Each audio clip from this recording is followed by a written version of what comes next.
Welcome, all you wretched nightmares. Let's slip into the shadows.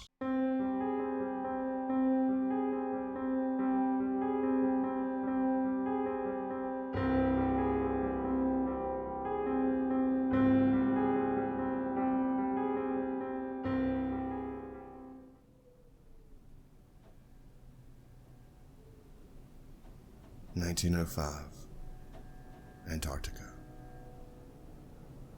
The hull of the ship moaned and groaned under the strain of its frozen enclave. HMS Stargazer and its crew had initially set out into the deep unknown to map uncharted territories. But winter descended quickly upon them, and they found themselves trapped between stars and ice for months. Supplies were running thin, and the captain of the ship, a tall and clean-shaven gentleman by the name of Gerald Northington, had assembled groups of hunters to venture out in search of seal meat. The most recent hunting expedition had yet to return, and Northington was pacing anxiously up and down his quarters. A knock on the door. His first mate, William Ward, called him. He was a gruff man with a strong jawline, harsh mutton chops, and dark eyes, and the hard-boiled personality to match his rough looks. "Sir, the hunting party has returned. John Hopkins is dead. The rest are in the bridge of the ship." The two men made their way up to the bridge, where they were greeted by the shivering and mumbling hunting party. The most resolute of the group stood up and took it upon himself to report the happenings of the tragic excursion.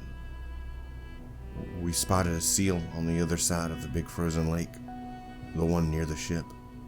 We tracked it down, and we decided to split in order to flank it. We managed to ambush and wound the seal, but John was nowhere to be found. We searched for him across the northern coast of the lake, and we eventually found him near the opening of a cavern." The sailor took a moment to regain his composure. It was too late. He was already stiff, clutching in his hands this damnable statue. "We did the decent thing and carried him to this ship so he can rest under British sails. He is now in Dr. Edgar's office getting an autopsy," William, the first mate, interjected. "All right, gentlemen, my condolences. Get some much-deserved rest now," Captain Northington motioned to the hunting party. With that, Northington and Ward made their way to Dr. Philip Edgar's office. The two men entered the infirmary, a claustrophobic, dreary old room.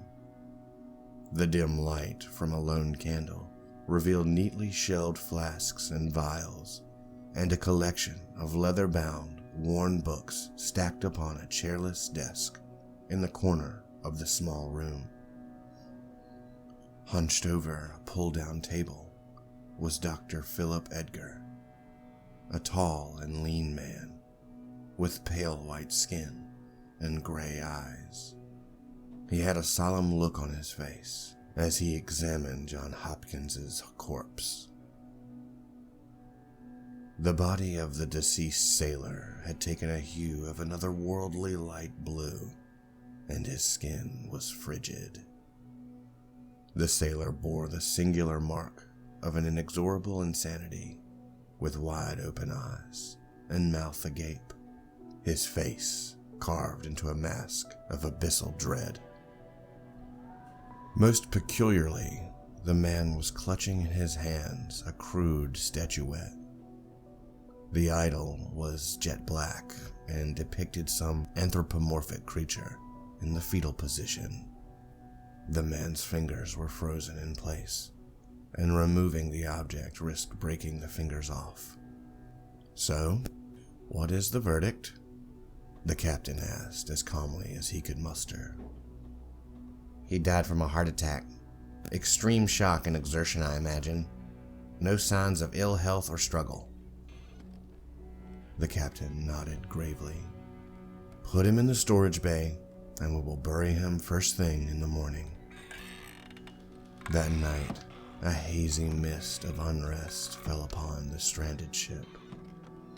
The creaking of the hull, the scattering footsteps, echoes of whispers, and the death of one of their own loomed tall over the crew. Sleep did not come easy, and when it came, it was restless and riddled with nightmares of empty skies and bottomless seas. The sunless morning found HMS Stargazer and its men in a bleak state, feet dragging across the floor and faces stooped low and haggardly.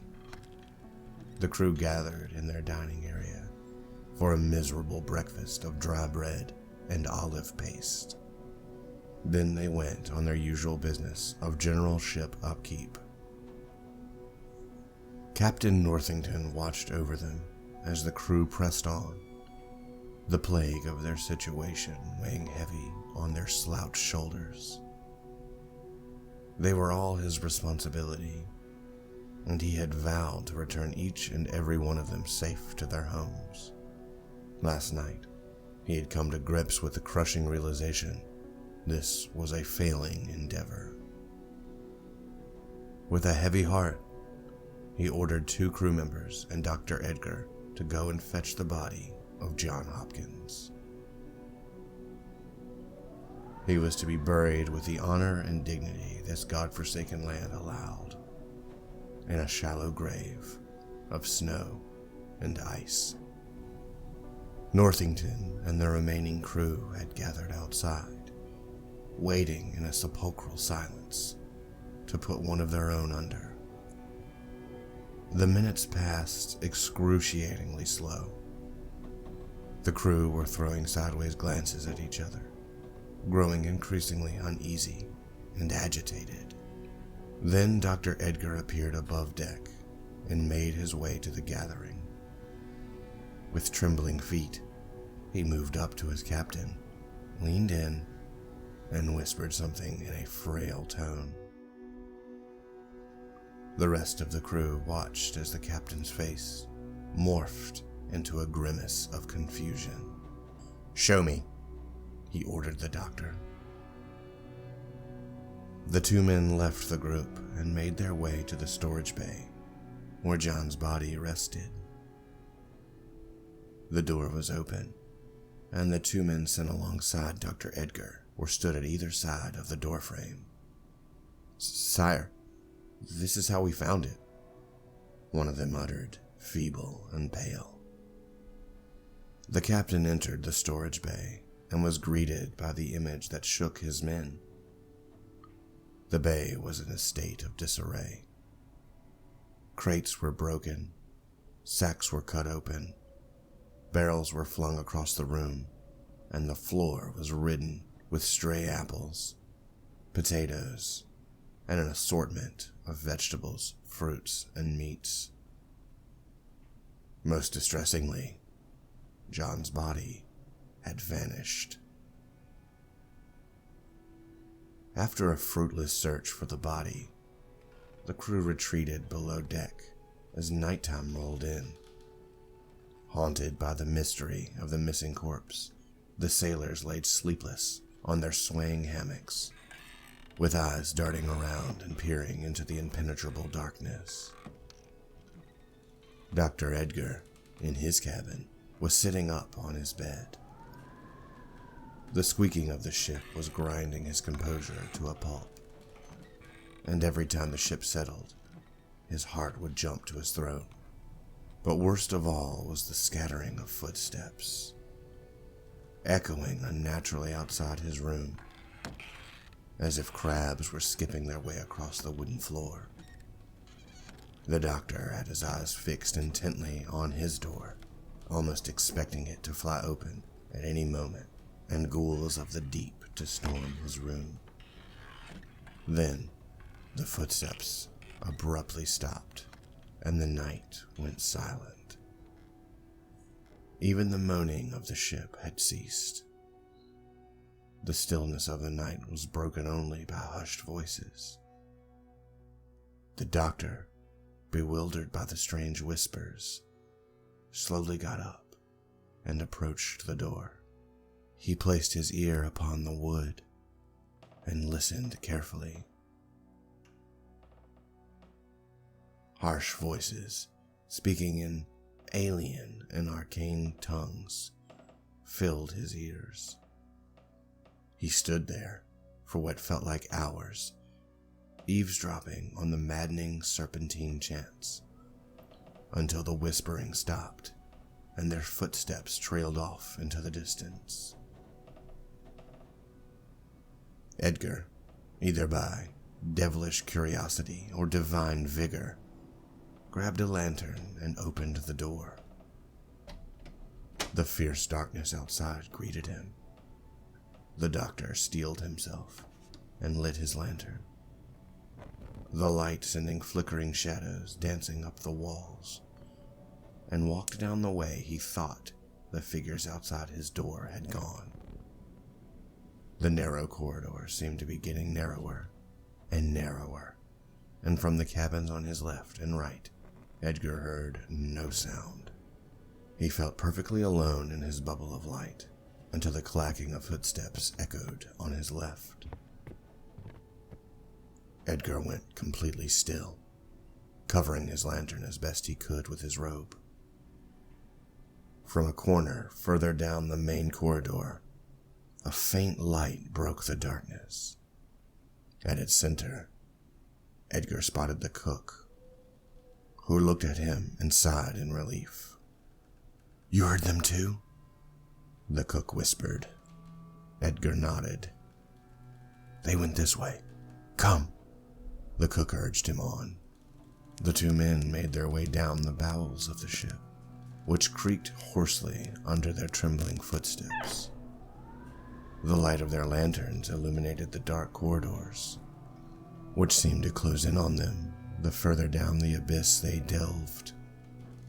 They soldiered on, side by side, their determination to put an end to this, trumping their growing fear. When they reached the stairs leading down, they noticed a peculiar clue: snowy footsteps and puddles of water. The men looked at each other, and without uttering a word, descended further down. They were now at the storage bay, which was made up of a large corridor with small rooms, once filled to the brim with supplies on either side.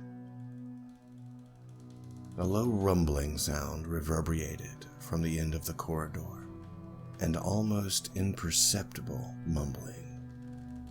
The men looked down the bay, and they could just make out a quivering candlelight escaping one tiny room. Slowly, they made their way towards it, the sounds of rhythmic chanting getting louder and louder. The door was slightly ajar, and the cook pushed it open. The dully illuminated room was a scene of unfathomable horror. 5 sailors were huddled in a circle, raving in unpronounceable tongues. The one at the top of the circle wore a tight leather bag over his head, while the rest sported piercings of teeth across their face. Behind them, propped up against the wall, was the corpse of John Hopkins. His skin was stretched across his face, and his hair was frozen in thick patches. His eyes were open wide, and his mouth was stuck into a toothless grin. On the floor were scattered symbols drawn in blood, and candles that burned with an unholy light. In the middle of the ritualistic patterns was a small, black statue of an anthropomorphic creature. The same infernal statue John Hopkins was found gripping in rigor mortis. The mad sailors had broken off the cadaver's fingers which were strewn across the room, to rip the idol from his grasp. At once the sailors turned towards the two intruders and hissed with rabid fervor, saliva dripping on the floor. The man in the impromptu leather mask raised his arms in the air and shouted in his forbidden language. The other pack members jumped on the cook, scratching and biting in a primal assault, subduing him and dragging him down. A blood-curdling scream escaped the cook's lungs. The doctor, in a haze, turned and ran away, shouting for help.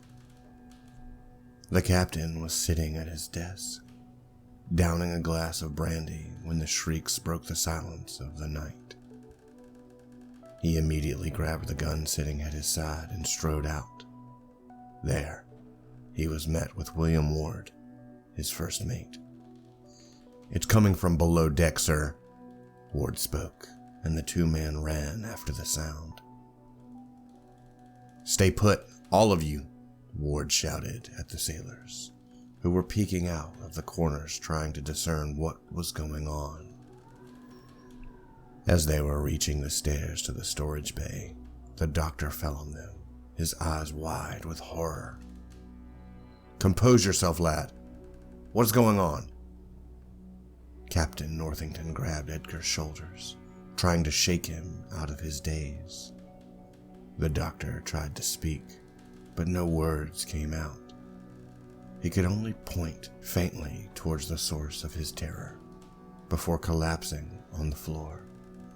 The captain and his first mate stomped down the stairs, guns shining with fiery justice.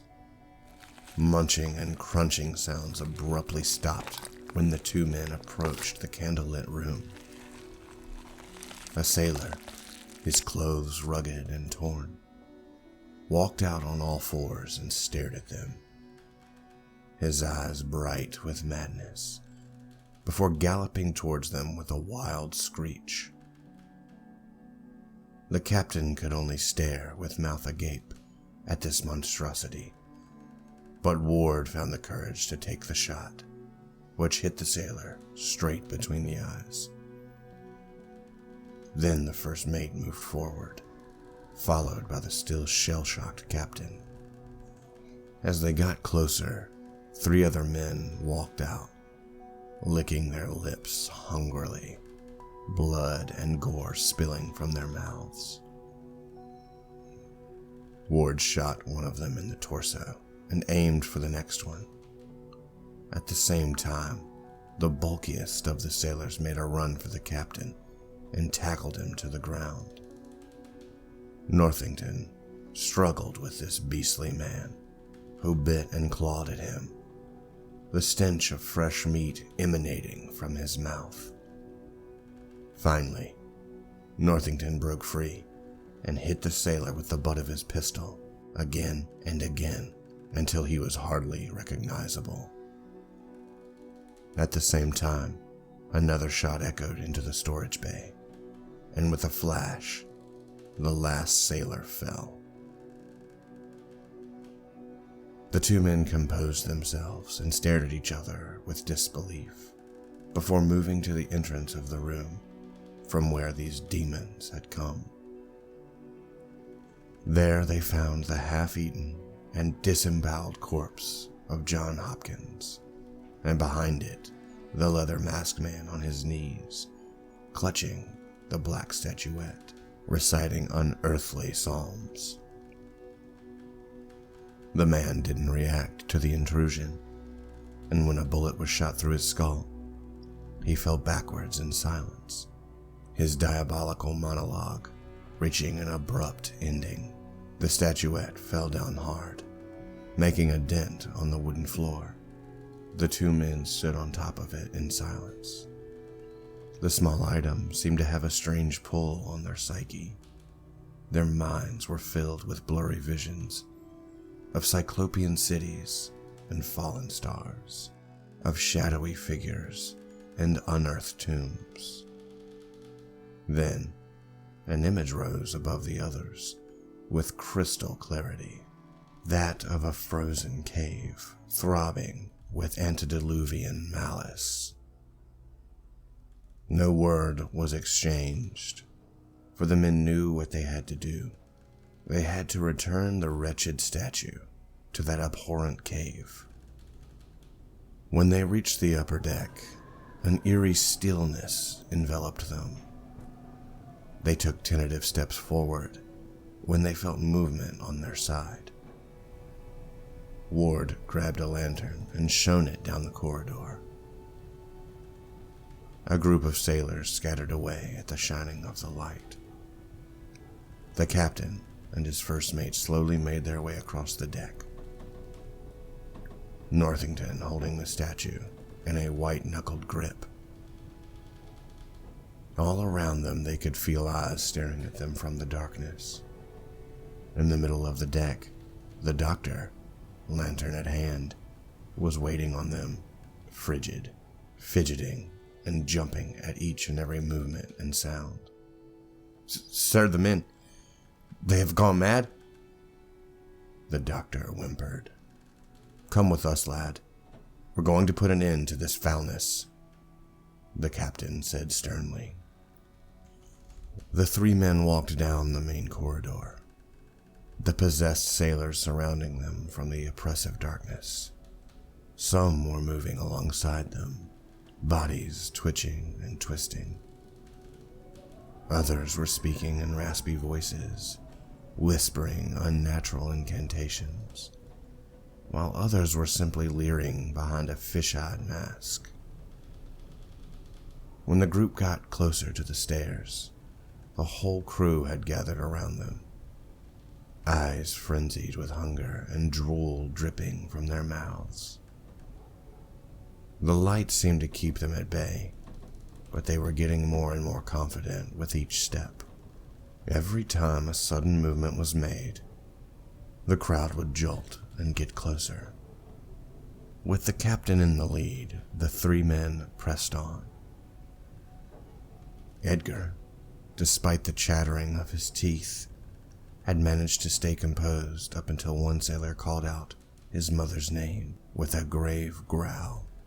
The doctor shivered and jumped, which caused a ruckus in the crowd, the men wailing and shivering in anticipation. A man broke from the rest and with a feverish yelp, jumped for the statuette. Ward plucked him from the air and punched him violently on his nose, which exploded into a bloody mess. The first mate shot a vicious look into the crowd and swung the lantern around, forcing them to recoil back into the shadows. The three men hastened their pace and moved swiftly up the stairs to the top deck, the crew trailing behind them lethargically. They made their way to the bridge, and from there they left the ship. The crew, as if stunned by a spell, stopped their pursuit. Amidst the snowfall, their unmoving figures peered down at the three men atop the ship. William Ward led the group onto the frozen lake towards the cave. The elements raged around them, nature itself bent on preventing passage. The men fought through, though, pushed on by unnatural and unexplainable forces. Upon reaching the entrance of the cave, exhausted and beaten by the harsh wind, the pull on their self had grown far too strong. Unblinking and unfazed by the imminent danger ahead, they entered. The entrance, much akin to a maw of a great beast with stalactite teeth and jaws made of rock, swallowed them whole. The descent into the depths of this hell was an arduous one, for the hostile terrain kept slashing and stabbing away at them. At times they had to move sideways into the claustrophobic corridors, or move crouched close to the ground. The silent arteries of the cavern led them further down, where they would occasionally spot a torn cloth from John's apparel, confirming that they were indeed on the right path. After a particularly narrow passage, the men stepped foot into a gigantic opening.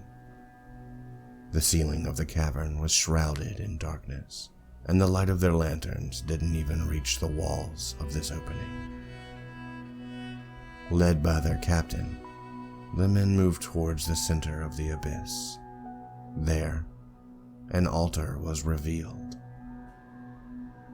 2 large sarcophagi, one black and one white, sat in the middle of a perfect circle drawn in a crimson powder.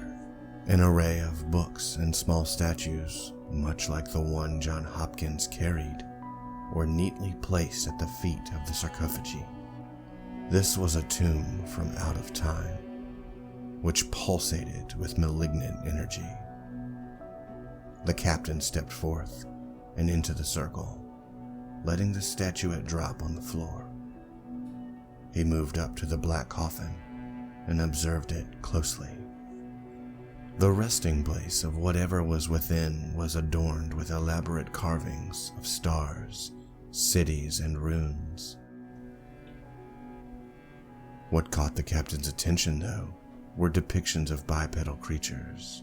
Some were standing in fields, others above the walls of a divan palace. Others were riding chariots, and others were operating machines of technology far advanced. He ran his palm over the intricately engraved lid, feeling the chiseled stone under his skin and letting the wave of eons past wash over him.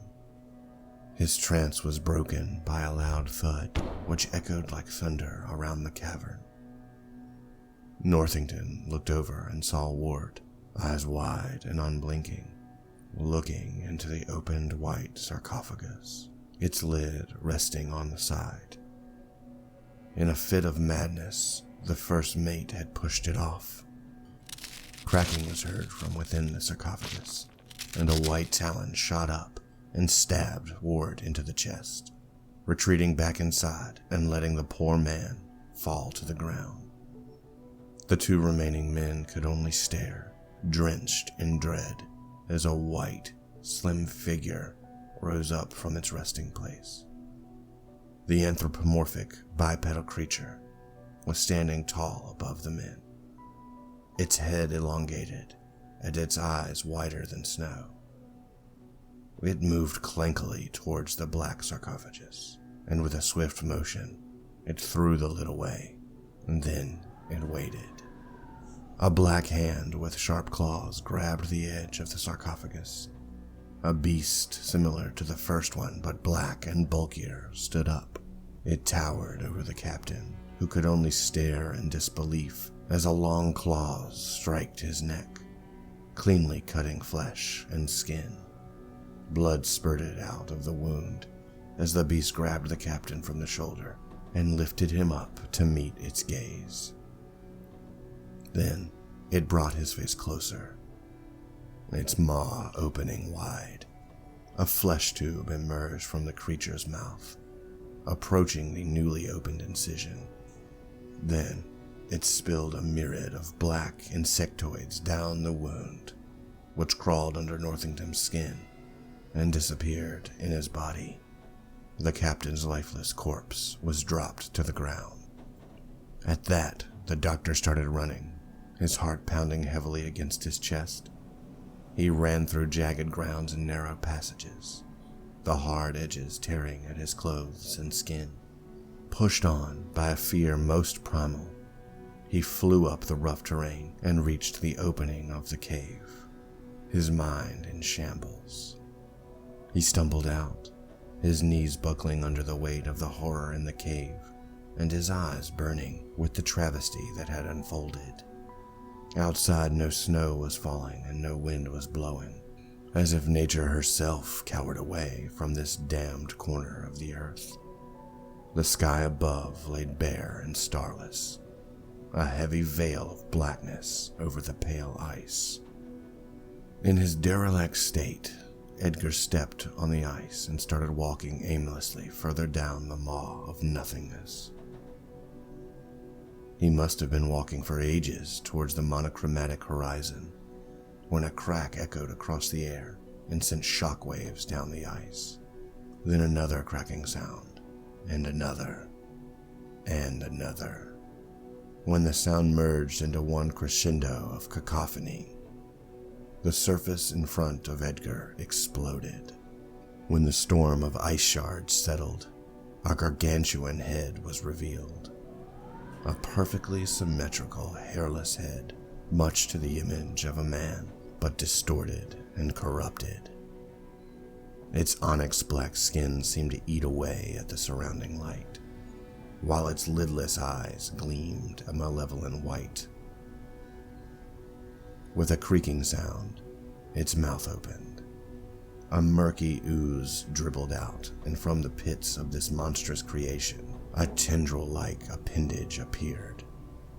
At its top stood a single white eye, with its black as midnight iris darting around manically. Suddenly, the infernal eye locked its gaze on Edgar, boring into his very soul like a cyclopean drill. A wave of primal dread washed over the doctor's body, relegating him to mere vermin cowering under an apex predator. He tried to run, but his shattered nerves failed him. He collapsed on his back, his eyes glued to the third eye of the unholy giant staring down at him. Then it turned away from him uninterested and rose towards the sky. Edgar's sanity slipped away in an instant, as if a grip on his mind had been loosened, and his thoughts all spilled out into a heap of incoherent drivel. His eyes trailed upwards, where they got lost into the infinite darkness of the sky. Just before the overwhelming tyranny of black was broken by a streak of red, followed by another, and another, and another. Wounds of crimson opening on the sky above, fireballs spiraling towards the wretched earth below. He was calling them down, his children, his outcast angels. He was calling them all down. When Edgar regained his senses, he was in the middle of the glacier lake, snow falling heavily around him, and the stars shining bright from above. He tried to get up, but he slipped back down. "Here, grab my hand," Captain Northington shouted through the wind.